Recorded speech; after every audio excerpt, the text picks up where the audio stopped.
Kristalina. Let me begin by joining Kristalina in thanking the Academy for hosting this event today in the presence of so many world religious leaders, heads of humanitarian organizations, and major donors. His Holiness the Pope has made a very strong case for sustainable development in his recent encyclical Laudato Si.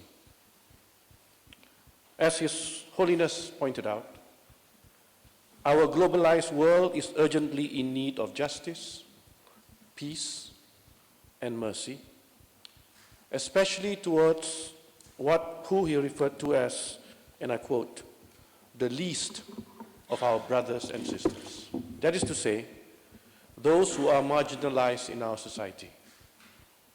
I am therefore glad to be here to join all of you in taking this opportunity to reaffirm global solidarity with the intention of restoring humanity. As a Muslim, I am humbled by the fact that the basic principles of humanity and dignity for the human life are shared in common between all religions in this world. Ladies and gentlemen, the question should no longer be about the what or the why, but the how to think out of the box to find actionable solutions. We as a panel were very careful at the outset that in making our recommendations, we wanted to make recommendations that we felt were actionable and that could be implemented. We were very careful and were mindful of the fact that we did not want to produce a work or a report that is very interesting to read, but which would then be consigned to the shelves and never to be seen again. So our specific reports, recommendations, are contained in Chapter 3 of this report, and I urge all of you to read them. But let me highlight three major recommendations in the report. They are as follows. First, when we look at the landscape of global funding today, we find that most money comes from a small group of donors. The 5 biggest donors from the OECD provide 2/3 of the money given by governments. This concentration of donors serves to highlight the imbalances in the present system. That is to say, these few countries are making a disproportionate contribution towards world peace. We have seen how insufficient funding can often lead to more global instability. The prevention of the spread of instability is surely a global public good. Therefore, providing resources for doing so should be a collective responsibility. The panel highlights the example of countries which, even with economic challenges at home, strive to achieve or even exceed the 0.7% of gross national income for international aid spending. And we are encouraged by the emerging donors who act on the premise that with greater wealth comes greater responsibilities, who are now giving more. The panel recognizes the crucial difference that these new donors will make to humanitarian financing, and we believe in the importance of expanding their numbers, while at the same time protecting the fundamental principles of humanitarian aid. So one big aspect of our report is to discuss how we could both broaden and deepen the source of the number of donors in the world. And in this respect, the panel believes that the work of the OECD should be built upon for designing and implementing implementing a generosity tracker to better reflect government giving to humanitarian aid. The second aspect of our report is to focus on the private sector. In a world where there is more private wealth than ever before, the role of the private sector continues to be underutilized. The panel takes the view that a significant factor behind this underutilization is the perception that the private sector's role is principally philanthropic.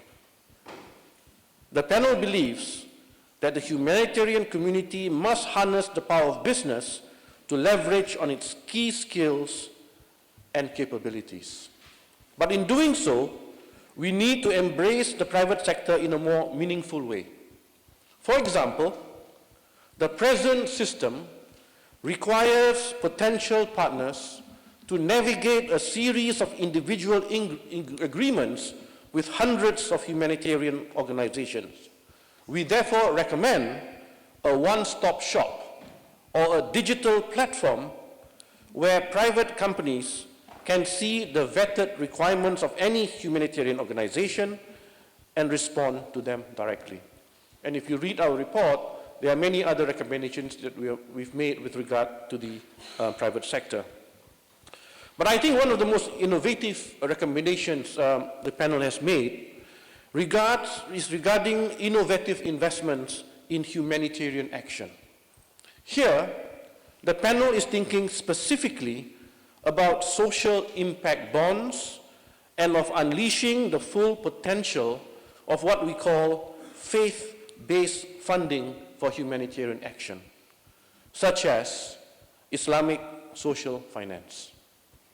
Given that the vast majority of conflict-afflicted populations are in Muslim countries today, and given that about 31 of the 33 conflicts in the world today occur in Muslim countries, the role of Islamic social finance is particularly important. We believe that Islamic social finance is an underexplored territory. Ongoing work on waqaf, which is our endowments, zakat, which are mandatory alms giving, and other financial instruments such as sukuk, which are social impact bonds, are already taking place at the local level.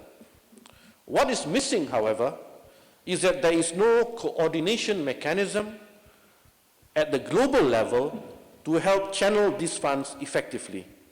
This will not be easy, given the scale of coordination and harmonization that is required, but the panel believes that it is possible. For example, talking about zakat or alms giving among Muslims, the Islamic Development Bank has conservatively estimated that there is between $200 to $550 billion circulating annually.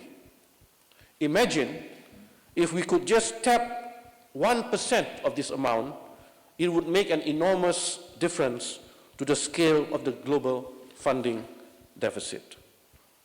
I've already said earlier that the panel made the case for Islamic social finance since the majority of humanitarian caseloads happen in Muslim countries.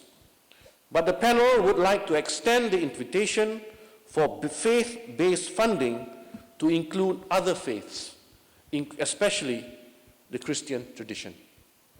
There are already efforts in this regard, for example, made by Christian Aid with the government of Denmark, and more initiatives and programs, I think, could be done.